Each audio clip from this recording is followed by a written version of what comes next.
I found a buried prayer book on my family's plantation. There are strange rules to follow. My name is Emily, and I suppose you could call me an unwilling heir. My Aunt Linda, my mother's older sister, passed away a few months ago, leaving her entire estate to me.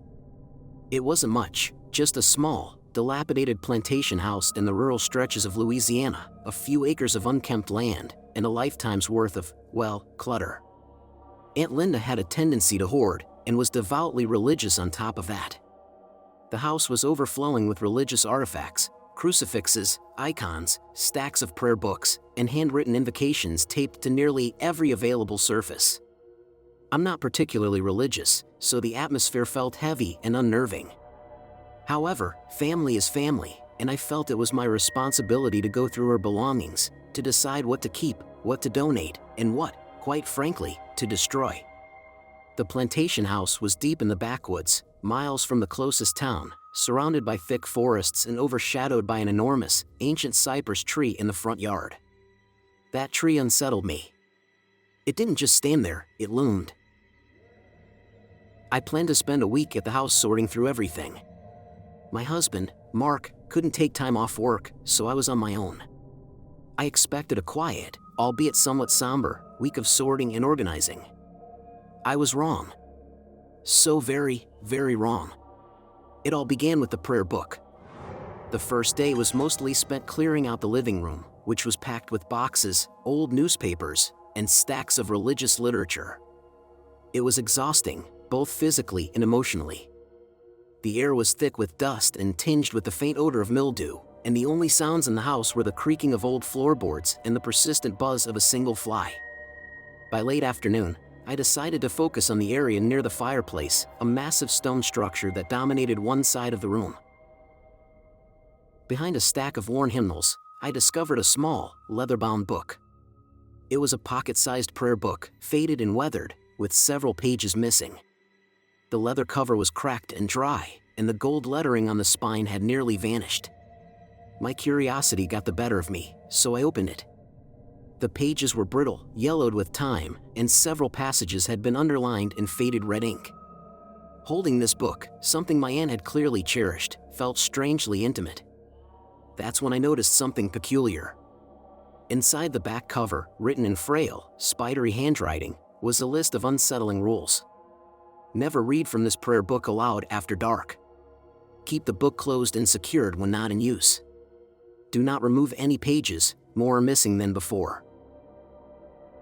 If you hear whispers, ignore them.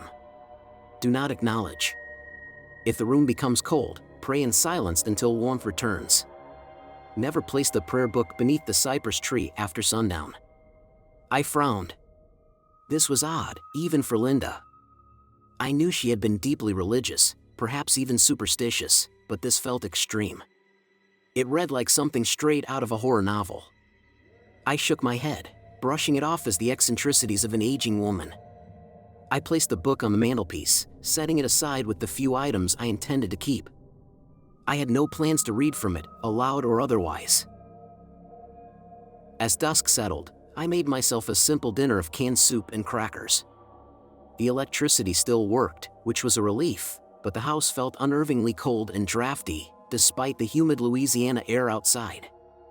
I ate quickly, increasingly aware of the oppressive silence pressing in around me. Hoping to shake the unease, I decided to take a short walk around the property. Stepping outside, I was immediately struck by the overwhelming presence of the cypress tree. Up close, it was even more formidable, its thick trunk and gnarled branches clawing at the darkening sky like skeletal hands. There was something undeniably eerie about it.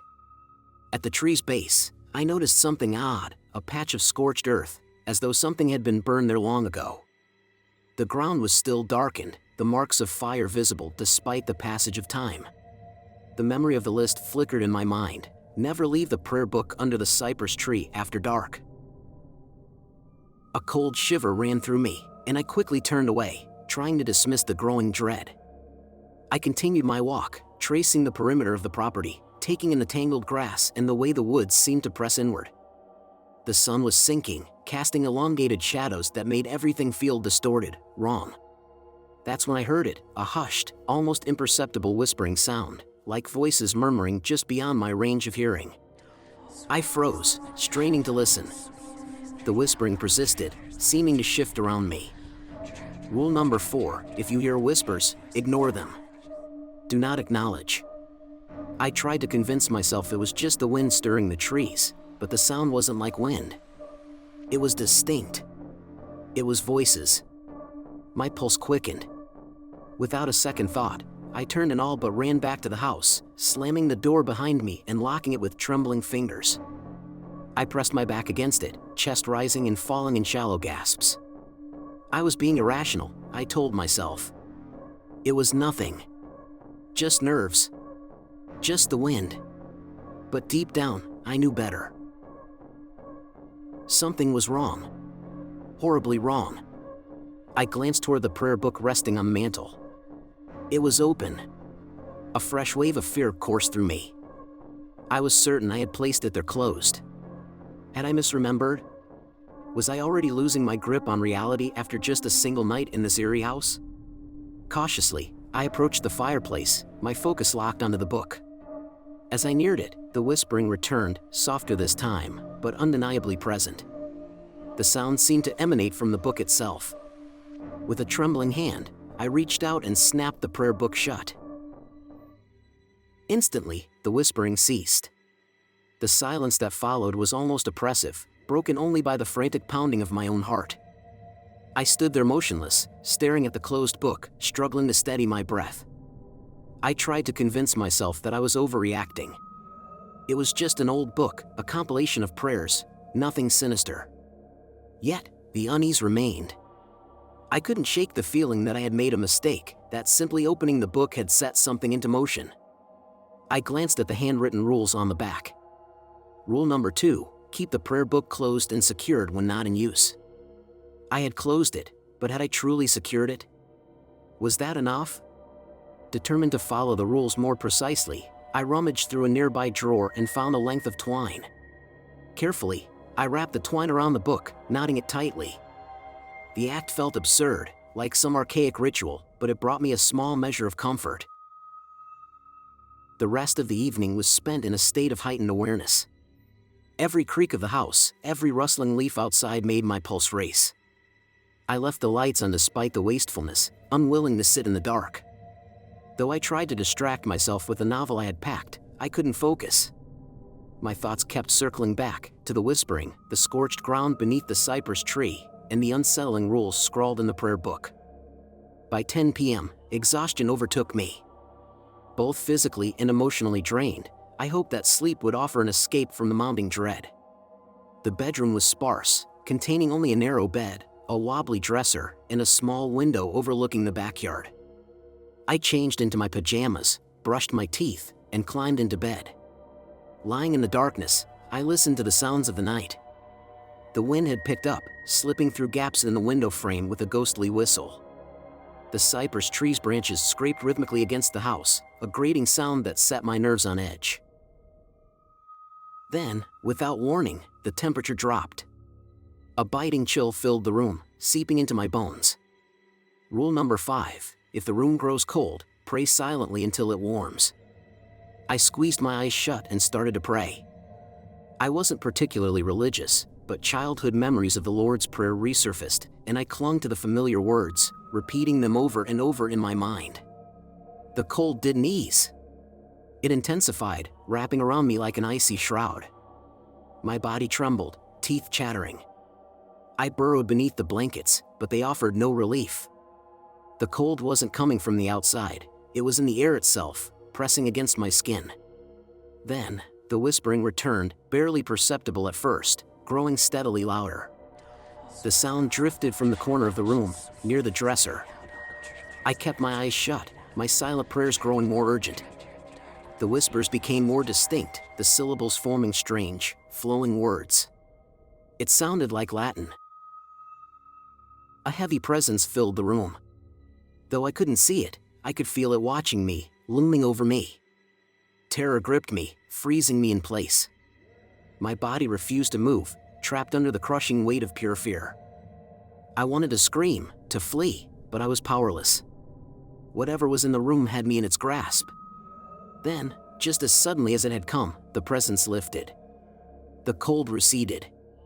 The whispering faded into nothing. I gasped for breath, my body slick with sweat. Cautiously, I opened my eyes, half expecting to see something lingering in the darkness, but the room was empty. Only the sound of the wind outside remained. I glanced at my watch. Midnight. I had been lying there, paralyzed with fear, for 2 hours, 2 agonizing hours. Sleep was out of the question. Every shadow seemed alive with unseen threats. Every sound was a possible sign of something returning. I stared at the ceiling, my mind racing with unanswered questions. The Latin whispers, what did they mean? Were they connected to the prayer book? To Linda? As the first hints of dawn touched the sky, I gave up on rest. I was exhausted, yet my nerves were still raw, stretched taut with lingering fear. I needed coffee. Strong coffee. I walked into the kitchen, the floorboards groaning beneath my steps. In the daylight, the house felt different, less suffocating, but the terror of the previous night still clung to me. As I waited for the coffee to brew, something on the kitchen table caught my attention. It was the pocket prayer book. My breath hitched. I had left it on the mantelpiece, tightly bound with twine. How had it moved? Cautiously, I approached the table, my gaze locked on the book. The twine was gone. The book lay open, face down. With trembling fingers, I picked it up. The fragile pages crinkled under my touch. Flipping it over, I saw it was open to a passage from the Book of Revelation. Several lines were underlined in the same faded red ink as the rules scribbled on the back cover. A strange compulsion stirred within me, an urge to read the passage aloud. It was powerful, nearly overwhelming. I knew I shouldn't. Rule number 1, never read aloud from this book after sunset. But the sun had risen. Morning light filled the room. It had to be safe, right? My voice quivered as I began to read, the words resonating through the quiet kitchen. And when the Lamb opened one of the seals, I heard, as it were, the noise of thunder, one of the 4 beasts saying, "Come and see." And I saw, and behold, a white horse. And he that sat on him had a bow, and a crown was given unto him, and he went forth conquering, and to conquer. From the corner of my eye, I caught a flicker of movement outside the window. A figure. My heart pounded in my chest. I stumbled backward, a surge of panic crashing over me. I needed to leave, immediately. I staggered into the living room, my legs shaky and weak. My eyes darted to the fireplace where I had left the prayer book the night before. It wasn't there. Of course not, it was in the kitchen. My mind was unraveling, tricking me, making me question what was real. Reaching the front door, I heard it, a noise behind me. A slow, deliberate creak. The sound of footsteps crossing the floor. I froze, fingers tightening on the doorknob. Dread slithered down my spine. Slowly, I turned. Standing in the doorway of the kitchen was a tall, emaciated figure, cloaked in darkness. The same presence I had glimpsed in the woods. The same shadow I had seen at the window. But now, it was inside. Its features were obscured, but I could feel its gaze, cold, malevolent, unrelenting. It was as if the shadows had taken form, manifesting into something real. I opened my mouth to scream, but no sound came. My throat tightened, terror rendering me mute. The figure raised one hand, its skeletal fingers stretching toward me. And then, I heard it, the voice. A deep, guttural whisper reverberating through the room. "You have awakened him." The voice didn't belong to the figure. It came from everywhere. The same voice that had echoed my reading, the same sinister whisper I had heard in Latin. "You have broken the seals." The figure stepped forward, slow and deliberate. A suffocating pressure filled the air, weighing down on me. I fumbled with the doorknob, my fingers slipping, my movements frantic. Finally, the latch clicked, and I yanked the door open, stumbling onto the porch. Sunlight flooded over me, momentarily disorienting. I turned back, expecting to see the figure still standing in the doorway. But it was gone. The house stood silent, still, as if nothing had ever happened. I didn't hesitate. I ran. My feet pounded against the earth as I fled, away from the house, toward the trees. I didn't know where I was going. I just needed distance, an escape. The whisper followed me, curling around my ears, a taunting murmur. You cannot escape. He is coming. I tripped, my foot catching on a root. My body hit the ground hard, knocking the wind from my lungs. Dazed, I lay there, staring up at the sky, the perfect blue sky, the soft clouds drifting peacefully above me. A cruel contrast to the nightmare I was trapped in. Shakily, I pushed myself up. I had to keep moving. Then I remembered the old barn. It wasn't far, just down a narrow, overgrown path. It was likely falling apart, unsafe even, but it was the only other structure on the property. The only place to hide. I forced my aching legs forward, my pace hesitant, cautious. Every few steps, I glanced over my shoulder, expecting to see the figure lurking behind me. But all I saw were the trees. The fields. The silent, watching house. The path to the barn was nearly swallowed by weeds and brambles, the way forward choked with tangled growth. I forced my way forward, ignoring the sharp branches that clawed at my arms and legs. The barn was in a sorry state, its wooden walls warped and splintered from years of neglect, its roof sagging in places where time had taken its toll. Several planks were missing, creating dark gaps that offered glimpses into the shadowy interior. I hesitated at the entrance, peering inside. A thick layer of dust hung in the stale air, mixed with the pungent scent of decay and animal droppings. I could hear the faint rustling of unseen creatures and the occasional cooing of pigeons nesting in the rafters. It wasn't exactly inviting, but it was preferable to being out in the open, vulnerable to whatever was lurking beyond the tree line. Stepping cautiously inside, I let my eyes adjust to the dim light. The barn was cluttered with discarded farm tools, rusted equipment, and stacks of rotting hay. Cobwebs draped from the beams like eerie decorations, and dust motes swirled in the sunbeams filtering through the gaps in the walls. Toward the back, behind an overturned wagon, I found a relatively clear space. I lowered myself to the dirt floor, resting my back against the rough wooden planks, and tried to steady my breathing. Fatigue settled over me, a heavy weight pressing down. My body ached, my head pounded, and my thoughts were a tangled mess. I needed a plan, a way to make sense of what was happening, but the fear still clung to me, clouding my mind. I shut my eyes, hoping to silence the chaotic memories, the whispers, the shadowy figure, the feeling of being watched, but they refused to fade. They were inside me now, an inseparable part of my reality.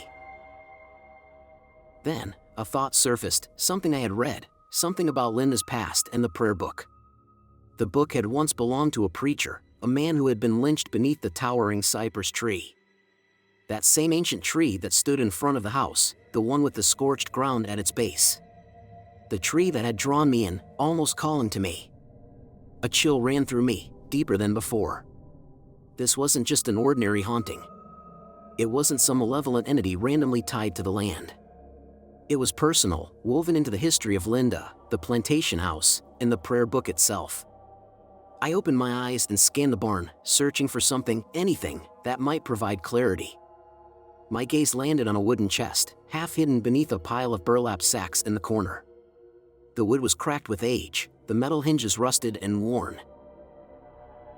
An odd sense of familiarity washed over me, a pull, much like the one I had felt with the cypress tree. This chest held significance. It was part of the puzzle, a missing piece waiting to be uncovered. Crawling toward it, my pulse quickened. My fingers trembled as I lifted the lid, the hinges creaking in protest. Inside, I found an assortment of aged letters, sepia-toned photographs, and Brew newspaper clippings.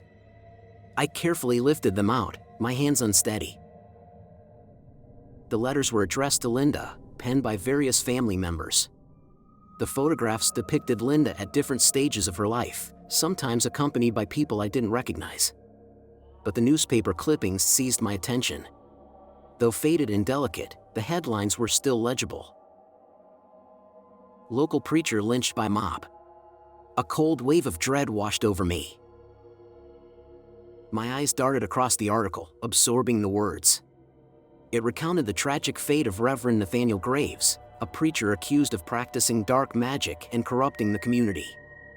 He had been hanged from the cypress tree in front of his home, my home. And after his death, his body had been burned. The house. The plantation. This was the site of the execution. In the prayer book, the very one I had found, it had belonged to him. My hands trembled as I sifted through the remaining clippings. They detailed the events following the lynching, the trials of those involved, the lingering controversy. Then, I found one article that made my blood run cold. It was small, almost insignificant, tucked at the bottom of a page. It mentioned a list of peculiar rules discovered in Reverend Graves' prayer book. A set of guidelines meant to contain his restless spirit. The rules. They were the same ones I had found scrawled inside the pocket prayer book. The same ones I had ignored. A crushing realization hit me with the force of a physical blow. I had released the vengeful spirit of a murdered preacher. A man wrongfully condemned, brutally executed. And now, he had returned. He was the whispers in the dark, the chilling presence in the corners, the shadowed figure lurking just beyond sight. He was the one tormenting me, haunting me. And he was channeling his vengeance through Linda's prayer book, his prayer book. But why had he chosen me? What did he want from me? The outline had already given the terrifying truth. Violating the rules had enabled his spirit to possess Linda, continuing his thirst for revenge. Linda. The spirit hadn't just resurfaced, it had a target. And it had already used Linda before. The missing pages, the hastily added rule about not leaving the book beneath the tree after dark, it all made sense now. Linda must have broken some of the rules herself years ago. The charred ground under the cypress tree, it wasn't just a coincidence. She had likely attempted to destroy the book, but it hadn't worked. It had only enraged the spirit further.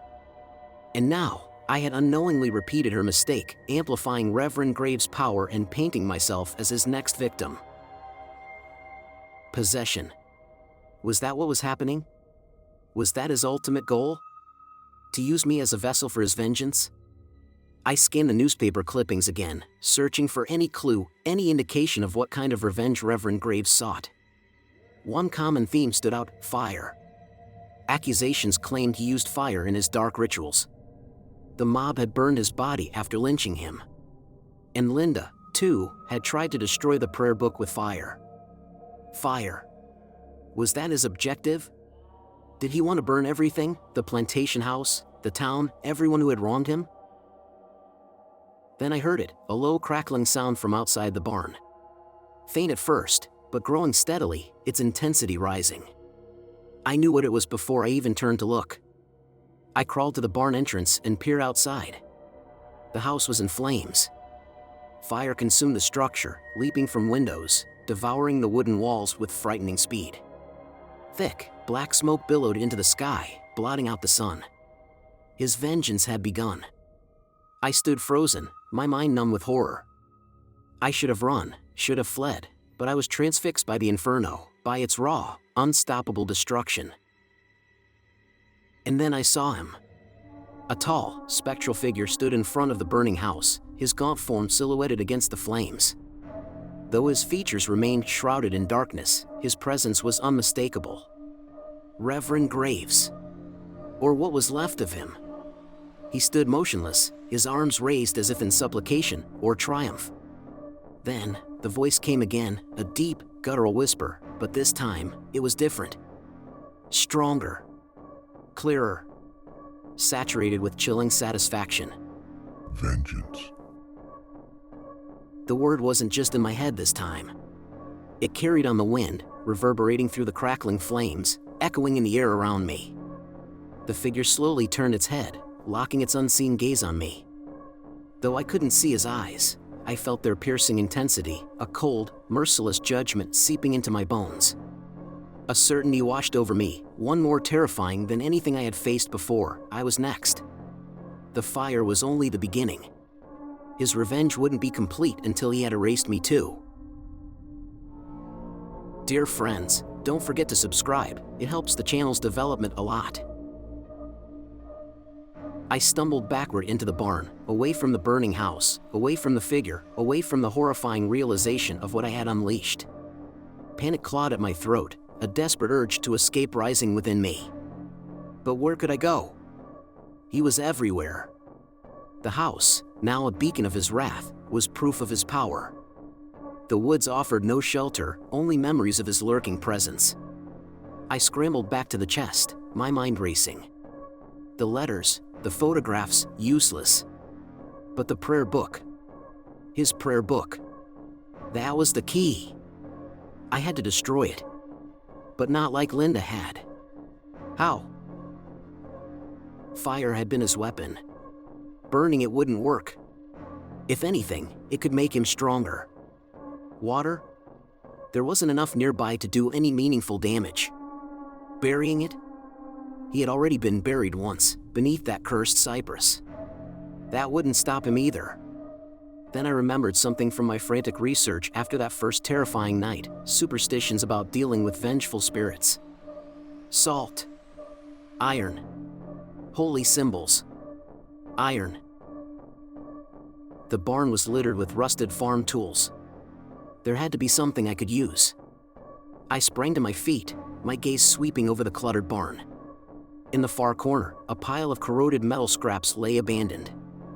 I rushed toward it, my hands frantically sifting through horseshoes, broken plowshares, and twisted lengths of wire.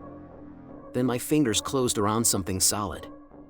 A heavy iron stake, once used for tethering animals. Long, sharp, its rusted point still jagged despite years of neglect. Perfect.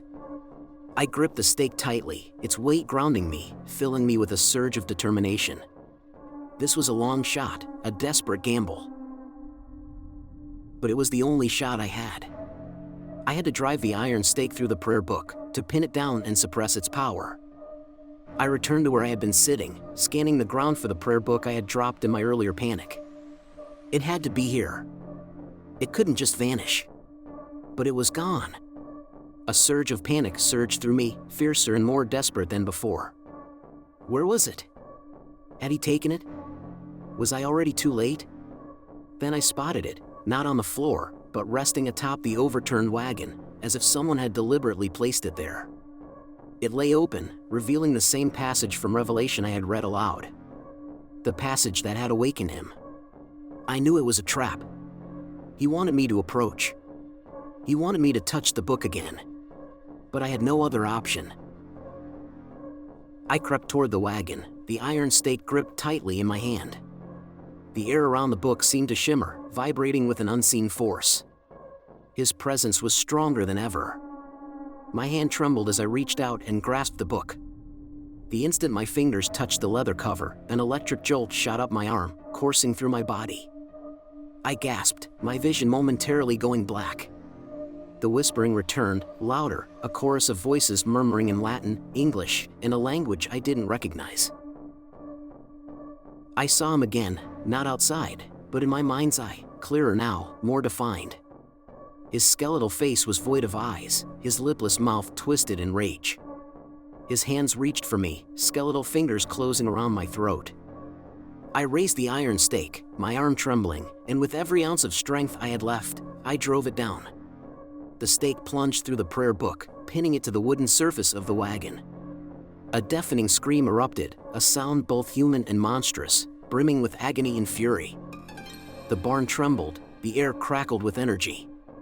The whispering built to a fever pitch before cutting off in an abrupt, suffocating silence. The cold presence vanished. The figure in my mind's eye disappeared. Outside, the fire still roared, but it felt distant now, its menace less immediate. I stood panting, the iron stake still clutched in my shaking hand, the impaled book beneath it. Had it worked? Was I safe? For the first time since this nightmare began, a fragile hope flickered within me, a tentative belief that perhaps, just perhaps, it was finally over. I stayed in the barn until the fire consumed the plantation house, reducing it to a smoking ruin. I didn't dare go near it. I didn't dare remove the stake. I just waited, watching, listening, praying that this was truly the end. As the sun dipped toward the horizon, I finally left the barn. I walked away from the plantation, away from the cursed cypress tree, away from the smoldering remains of my aunt's home. I didn't look back. I kept walking, mile after mile, until I reached the nearest town. I called Mark, my voice quivering, and told him a version of the truth. I spoke of the fire, the prayer book, the strange sensations I had felt. But I omitted the whispers. The shadowed figure. The vengeful preacher's spirit. I knew he wouldn't believe me. He would think I had lost my mind. He came to get me, his face lined with worry and confusion. He took me home, and I tried, desperately, to return to normal. But I couldn't. The nightmares persisted. The fear clung to me. Shadows seemed darker. The wind carried whispers only I could hear. Every creak in the house made me jump. I never told anyone the full truth of what happened at that plantation. No one would understand. They would call me crazy. Still, I continued my research. I unearthed more about Reverend Nathaniel Graves, the preacher who had been lynched. Even before the accusations of witchcraft, he had been a divisive figure, his fire and brimstone sermons condemning sin and warning of the coming apocalypse. He had made many enemies, and his death had been convenient for some. The plantation, too, had a long, dark history. Passed down through Linda's family for generations, it had been the site of whispers, stories of strange occurrences, and unexplained tragedies.